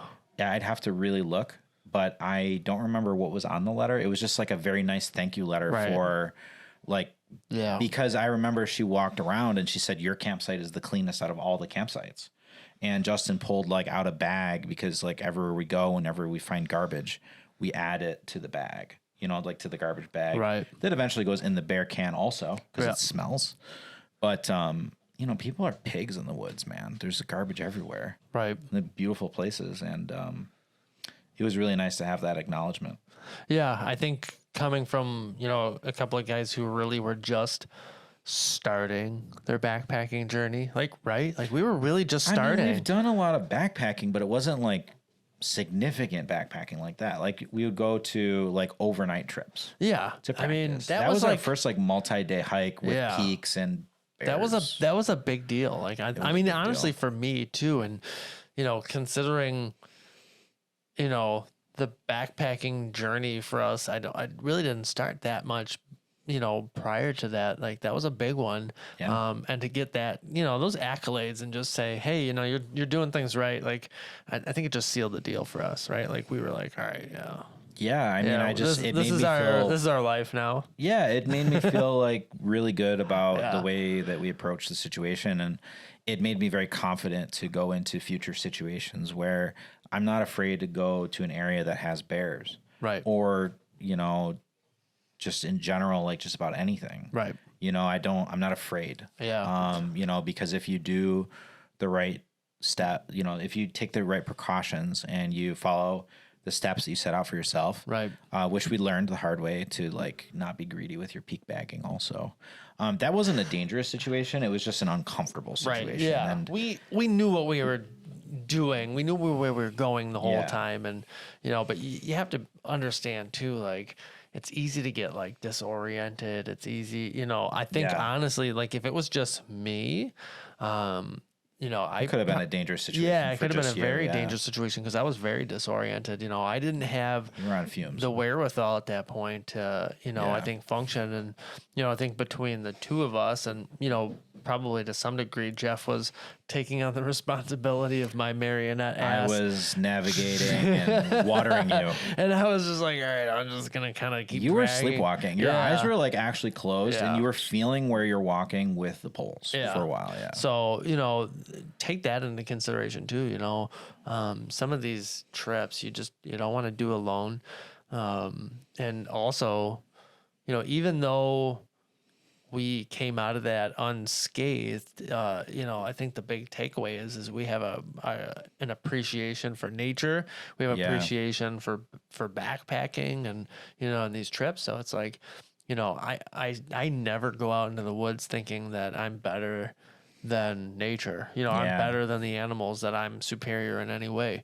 Or you that know. anything you have in your backpack is going to get you out of anything you get yourself into. Right. Yeah. You know, you really have to kind of take into consideration that, we're very vulnerable in those situations. And it's very easy to get yourself into a predicament where, you could, your mental state, your physical state, or your gear could fail you. Yeah. So it's a full circle or a triangle, I guess, to, for everything to kind of function in harmony. Yeah. And that definitely, we learned a lot, dude, from that trip, I think. I learned so much from that trip. It was a good exercise. The main thing I learned was when you set a plan for like what you want to hike in a day, don't deviate significantly from that plan. Right. Like stick to the plan. Don't get greedy with what you're trying to do. Right. It was very tricky to stand on one mountain and look at another mountain, and you're standing on the tallest mountain in New York, and you're looking down on another mountain that's really close by. Yeah, you can see it. And you just feel like, oh wow, it's like really close. Yeah. Like let's just go do it. You know what I mean? Because you also have like this dopamine hit from climbing a mountain. Yeah. Like you're breathing like the best air that you can breathe. You're up there with like vegetation that's from like the last Jurassic period. Right. Views to just rival any view. It's just the eye candy alone is like, it's insane. You don't want it to end. Right. So like you look and you're like, okay, that mountain is right there. Like I'll just go on that one next. Like it'll be great. And, my biggest takeaway from it was not to do that, but also, the advice of not cooking after dark is also really smart, and that's kind of like a consequence of trying to plan trips around work schedules that are not conducive to planning trips. Right. And, you really want to set time aside. Keep in mind too the season, right? We were in prime season. Oh yeah, it was packed. We were at a time, so obviously that mentality, that those theories and things might fluctuate a little bit, if you're in an off season or in the winter and things like that, right? Like that, a lot of that's going to change. You may not have to be as strict, in the middle of winter, right? Because animals like that are hibernating and things like that. You can take, a little bit of, liberties with stuff like that. But when you're out hiking, camping, backpacking in prime camping season, you really have to be careful because that's the animals know just as much as you do. And then not to mention there's all those people out there, so everybody's safety, including your own, is part of the equation. And ultimately, like what created that unsafe situation more than anything, because we weren't like cooking when we had the first bear encounter. It's true. It was somebody else's negligence. And that's like what my parents always told me, like driving. They're like, we trust you as a driver. Who I don't trust is the other drivers. Everybody else. Yeah, everybody else. Like, how many accidents are caused by some moron just doing some stupid crap, forgetting that they're driving like 70 miles an hour in a death machine, surrounded by other death machines driving 70 miles an hour, filled with children and dogs and human beings that have lives. Like they forget about that and they think, oh, I want to change lanes really fast, so I'm going to go all the way across the throughway so that I don't have to have the inconvenience to circle back. Like it's very selfish. And, a lot of selfish acts are what lead to these types of problems. It's very selfish acts. Yeah. So just, take it upon yourself to do as much as you can the right way. So if you're interested in hitting up the Adirondack region, just be aware that, you need one of these yellow ones. You need one of these. So don't forget your bear can. And these are not okay. Some areas they are. Yeah, not in the high peaks. Certain parts of there are high peaks that don't exist in the high peaks region necessarily. True. But you have to look at very specific regions that you're going to, because if you go to the Dix Range, for example, this is totally okay. Or at least it was when I went. I don't know if it's changed now because it's been there. It's been a long time. But the Marcy Dam area, like you absolutely have to have a bear can. Speaking of which, so let's talk a little bit about hanging a bear bag. So there's definitely a lot of ways to, to hang it. I alluded to it a little bit in my last video with my, stretch a paracord and my climbing grade carabiner. Yep. It'll hold the food though. It'll hold food, right? So, 5 to 10, 15, probably even up to, 25 pounds. Probably hold quite a bit of weight with that one. This one's 75 pounds. So, or a small child, or a very light But adult. it says right on it, not for climbing. Yeah, not for climbing. So this particular setup, and Jeff has a very similar one. So just some paracord, a carabiner, and then my Walmart dry bag. Basically, I just find a rock or a bunch of sticks. Something heavy. Yep, something heavy. Wrap it up. Clip that sucker on there. Now this has a nice little kind of locking feature here, so you can kind of lock it on there. And then launch that sucker over a branch. Basically, you want it far away from the core or the trunk of the tree so that a bear can't climb up and still get to your rope. I'm not going to lie. Sometimes when it's the middle of the night and you're just trying to hang your bag, you're like, I don't freaking care. Just get it over a branch. Just get it literally anywhere. Anywhere away from me that gives me a chance of the food not getting. Yeah, exactly. Just get it out of the way. And then, but if there's a serious risk of a bear, you always have to remember that, like, your food being in your stomach is actually not the problem. Right. It's your food being in the bear's stomach and rewarding the bear for going after it. That is the main issue you're trying to solve here. Especially if it's a bear with, cubs or something like that, they're going to become more aggressive. So you have to be, kind of conscious of that. And then, basically you're just going to kind of, however you set it up. Mine is just set up with a loop. So I'll just kind of pull it up, through the loop, get it as close to the branch as possible, and then tie it off to a tree. There are I use like a dead hang, like a toggle or a dead hang. Yeah. So this is a method I found. Do we? Very early. I could use a pen. Yeah, that'll work. So there's different types of cord also to use when it comes to hanging a bear bag. Yeah. So this is paracord. This is not paracord. This is just like a bear bag kind of cord. I don't know. I bought it somewhere. And I actually haven't used this in a really long time, but it was originally my bear bag hanging cord. This is a very specific type of cord for hanging food bags. And the reason why is it's like coated in something that's slippery. And it slides. It almost looks wax coated, right? It almost looks, yeah. It's very, very slippery. Yeah. And it's also highly reflective, which is really helpful when you're trying to find your bear bag. Yeah, you've got your headlamp on. It looks like there's literally it's just like a beam of light hanging out of the tree because it's super reflective. But this is the same thing. Like I'm just tying this to a rock sack. I have like a little tiny rock sack that I bought on the Z-Packs website, not sponsored, but they have great stuff. And I really like their stuff sacks. Yeah. And I have a little tiny stuff sack that I use for multiple things.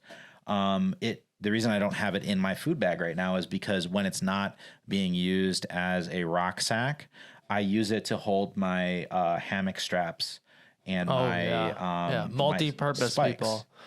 So because whenever I'm using it as a rock sack, I don't need it to store those other things. Right. Yeah. So now it has a purpose. Yeah. Is dual purpose. So I tie that to the end, and then the hardest part is finding a branch that is a good branch to hang from. Right. Now, if you really think there's going to be bears in the area, you don't want to tie off to another tree because bears can climb trees. Yeah. They're smart enough to figure it out. They're real smart. So you want to find like a branch that is really far away from the trunk of a tree so that the bear can't climb up the tree and like reach the bag. Yeah. Right. You want to be like significantly away from a tree. And if you tie off to a tree, the bear's going to figure that out because they're smart. They're really smart, and especially when they're motivated by Snickers bars or something, they're even smarter. Yeah. So the way this works is you throw it over the branch, and it comes straight back down. After it comes down, what I do is there's a little tiny hole here in my bear bag, and I can actually send this clip right through here like this. And it just barely fits like that. this is going to be filled with food. You know, I'm going to roll the top a couple of times and then clip it. So now it's hangable. And once I have it in this state like this, what I can do is the other half of this is up over the branch, right? And back down. I'm going to loop it through. There's my pen. I'm just going to loop it through, back through the, through this hole here. And what happens is when I pull down, the bag is going to go up. Right. As the bag goes up, I'm going to pull it all the way up to the maximum height that I can. And that is going to give me a lot of line. And while it's up there, what I'm going to do is I'm going to tie a hitch on this line. I'm going to use your line because it's already undone here.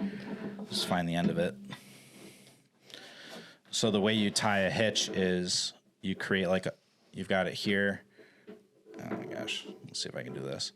You basically are grabbing it and then you turn it like that and you kind of create this like circle with a line through it. And then you can put a stick, which is usually what I use, and you just pull this tight. And this is also what I use on my hammock. And that is not going anywhere ever until you pull it through. And then when your bear bag comes back down, it's going to get caught on the carabiner and it's not going to be able to come down anymore. And anyone who pulls down, as you pull down on the string, the bear bag is going to go up. So it's going the opposite direction of where you want it to go. Yeah. The only way to get it down is to pull the line down and take this spike out of here, and it's just a knot that comes undone. And that way, nothing can get your bear bag. The only way it can get it is if it can climb up the tree and either reach it from the tree, or out the branch. It can go across the branch and then pull it up that way. Yeah. You know, ideally, I'm trying to pick a branch that's not going to support the weight of a bear, or at least a bear's not going to be inclined to go out there and grab it. Yeah. So sometimes you spend an obnoxious amount of time looking for the right branch. Yeah, but if you're finding the right rock to throw it over, or really I'm not a baseball player, so sometimes it takes me like a good 10 throws to get it over the branch the way I want it. But you figure if you're out there long enough and you've got enough, you got food to support you through that trip, it's important. It's very important. It's worth time to make sure that you're going to keep your food through the rest of your trip. Yeah, you want the food. Yeah. And I will say, knock on wood, we've been lucky. We've, always hung our bear bags. And even if it's not the best hang, we hang them away from camp, do the best we can to get them away from camp and things like that. Even when it's not a bear area, we always hang the food because you don't want anything eating your food. Right. Yeah, exactly. Like number one, you want to eat the food. You don't want your bag to get destroyed. And you don't want any animals coming near you for any reason at all, period. Yeah. So good point. So, food storage is huge and you want to, you want to keep yourself safe, but the other thing is you don't want to keep, encouraging the wildlife to eat your food. So the more diligent we are, I think the better off, all these areas will be in the future, for us and our kids and that sort of thing. I would also like to point out too, that this flask has been the Victory Swig flask for so many trips. Yeah. Man, we have pulled a freaking slug of some heavy duty liquor out of this thing. Yeah. That's the flask right there that goes on every trip. The flask, freaking Marcy, Zion, like you name it, man. This sucker has housed liquor. Yeah, it's pretty cool. Like there's a way to take the top off too, and it turns into a shot glass. That's like one shot right there. And if you want to go ultralight, you don't need that. You can just leave it like this. But that's the Graham Weenie and Jeff talking right now. Yeah, we got the Cuban fiber bag, and we've got the you got to bring something, man. Yeah. Shout out to the Knot, which is like an Irish whiskey that is a high alcohol content. It's like 100 proof. Yeah. And it's very tasty. It's got like a sweetness to it. It is a really nice whiskey to have at the top of a mountain. And it got me through our Mount Marcy slog. It did. He was literally taking swigs of it for the sugar. Yeah. So keep in mind, alcohol will get you through the hike, whether you think it will or not. Yeah.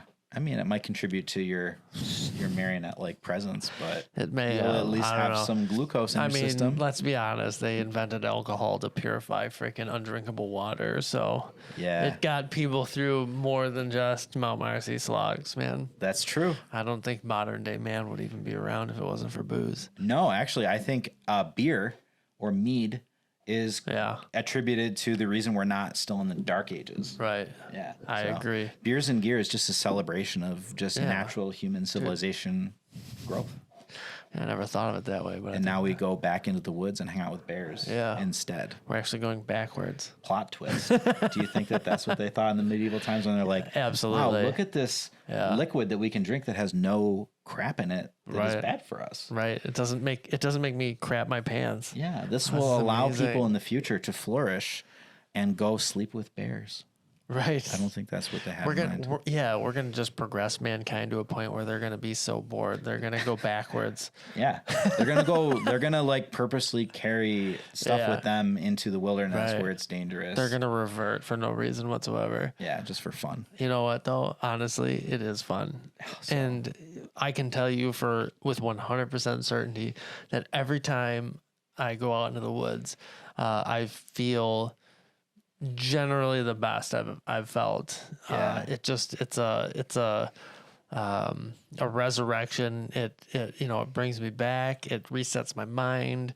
It gives me an opportunity to just kind of exist without any concerns of modern day life. So, I appreciate what it gives to me, and I hope that my kids and their kids and so on and so forth get that same benefit from it. And so I think it's optimal for us to protect that with everything that we can. And hopefully some of this gave you some insight into what you can do to preserve that and keep yourself safe. I think that's a big thing, right?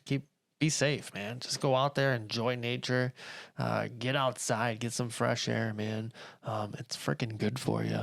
It's good for me anyways. I don't know about you, man, but I feel like if Jeff's had some of these stories, then he has to enjoy it. Yeah, I mean, it's not a deterrent. And if anything, after I left that trip, I was like, oh man, like I need to go on another trip. Or like Zion was a really hard trip that we did. Yeah. That'll be like more stories. But we drove all the way across the country, like without sleeping in hotels unless we absolutely had to. Right. Almost running out of fuel in the middle of the desert in Utah in like sub-zero temperatures. Just to spend some time outside. Yeah, just to spend some time outside. just because it's nice to sleep in my hammock. It is really nice. Yeah, we drove all the way there. But like, I would say it for me personally, being in the woods is like kind of a spiritual awakening. Right. Yeah. That's a good way It to put just it. makes me feel like one with just everything around me and grounded in a way that nothing else can do. Right. Like literally nothing else can do it. And it's not about adrenaline either, because I can have the same feeling if I go and I just take my son for a walk in a local park. Right. Yeah. There's some simplicity to it too. Yeah. I mean, if you imagine like the kind of high or the feeling you get from like working out, it's kind of like that, but it's so much simpler. It's just, you're like released from all your worries and cares. And, I don't know, it's just spending time in the outside. And, I think I alluded to it in some of my Instagram posts and stuff. There's studies out there, like there are literal studies that show that spending time in the outdoors improves, your mental health. So, I think a lot of us are, we're kind of like locked inside a lot, and getting outside and just enjoying nature and seeing green things and water and stuff. You know what I mean? It's Sunlight. like, there's something about it that our psyche, our bodies, our minds need, and it improves our overall mental health. So if you're feeling a little down, go outside. I mean, I know might be winter in most places right now, but I can honestly tell you there's still sunshine out there, and exposing your body to that sunshine, as minimal as it may seem, is probably more beneficial than you think. Yeah. I couldn't agree more. And I tell you what, for kids especially, it's really, kids should be in nature as much as humanly possible. Agreed. In a past life, I was a science teacher, and when I was in school learning about, how to teach science and how to teach kids about like what matters. One of the most important things that came up repeatedly in research about science education was connection to actual things in nature. Yeah. Especially children at a young age. Doing something as simple as going outside and building a fort. Like fort building is proven through research to be an extremely beneficial activity for kids for so many different reasons. I'm gonna go build a fort at any age. Yeah. So that's what we do as adults is we go build forts in the woods and cook food, with bears. Yeah. It's so primitive, but it's like so rewarding for some strange reason. I don't know. But yeah, totally agree, man. I don't know. Let's see what we got. Let's see what we logged here. We're going on 2 hours. 2 hours long. All right. Well, I think that's probably pretty good. I don't know. You got anything else to add, Jeff? Because I'm ready for a snack. So I'm about to ready to freaking pause this video and get a snack. I could really go for some boiling bag rice right now. Oh, yeah. I haven't had that in a while. I can guarantee we ain't going to get chased away by a bear. No, probably not. So, yeah. So this was a pretty cool kind of story time. Incorporated the gear aspect into it. I guess it'd be kind of cool to see how this pans out, but I got nothing, man. I'm ready to freaking munch on something. What about you, Jeff? Yeah, I'm ready to munch on something. I just got to say, like, anyone who listens to the entire story, I would be really interested to hear like what you got out of it. Like if you've had any experiences with anything that we talked about, that you would share with us, because, obviously like as, Justin is going through all of this equipment and all these experiences, it would be nice to build a community around these conversations to learn. Like I was interested, like I would love to read comments about what other people do in these types of situations, or what would you do if you were packing a bear can and there was like a bear? You know what I mean? Like what would you do in that situation? Literally feet away. You could hear him snorting through his nose.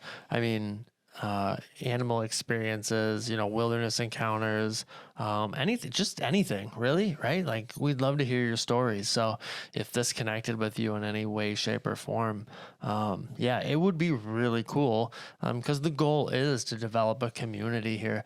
Obviously this is kind of an experiment, so to speak, because this channel is so new. But, already some people are kind of coming out and, enjoying, what we're doing. So it's super cool. But we'd love some interaction. And I know Jeff gets in on the comments, and, I try to comment with, or respond to everybody who comments. There's not a lot, but I'm going to do the best I can. So so get out there, enjoy nature, be safe. And I got nothing, man. That's a good point though. Appreciate you guys, man. Thank you, everybody. All right. Peace. Love ya. See you on the